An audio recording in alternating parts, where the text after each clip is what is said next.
যে মানুষটাকে ছেড়ে দিতে চাচ্ছেন, শেষবারের মতো তাকে ধরে রেখে দেখুন। হয়তো কিছুদিন পর আপনি নিজেই বলবেন, তখন ছেড়ে দিলে বড্ড ভুল হয়ে যেত। ছেড়ে দিলে তো দিয়েই দিলেন, তাহলে আর কিছুই করার থাকে না। কিন্তু যদি একটু ধরে রাখতে পারেন, তাহলে অনেক কিছুই করা যায় মানুষটাকে মনের মতো বানিয়ে নেয়ার জন্য। মনে রাখবেন, এখনকার দিনে সবাই থেকে যেতে চায় না। যে থেকে যেতে চায় তাকে একটু কষ্ট হলেও মানিয়ে নিন। অন্তত তার কাছ থেকে আপনি কখনো ঠকবেন না, সে যেমনই হোক। বরং মানুষটাকে রেখে দিলে আপনি বলতে পারবেন, দিন শেষে পাশে থাকার মতো আপনার কেউ আছে। এটুকুই বা কয়জন গর্ব করে বলতে পারে?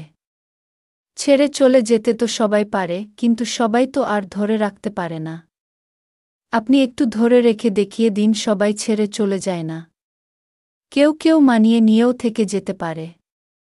যদি ছেড়ে চলে যান, তাহলে সবার সাথে আপনার কোনো তফাৎ রইল না।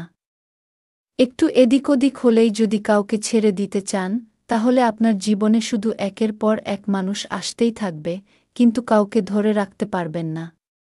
কাউকে ধরে রাখতে হলে মানিয়ে নেয়া জানতে হয়, ধৈর্য ধরতে হয়। ছোট্ট জীবনে একাধিক মানুষের স্মৃতি নিয়ে বেঁচে থাকা গেলেও ভালো থাকা যায় না। ভালো থাকতে হলে আপনার নির্দিষ্ট একজনকে বেছে নিয়ে তার মনের মতো করে মানিয়ে চলতে হবে। শতজনকে ভালো না বেসে একজনকে শত উপায়ে ভালোবেসে দেখুন, জীবন সুন্দর হবে। এ জীবনে আপনি কাউকেই পারফেক্ট করে পাবেন না।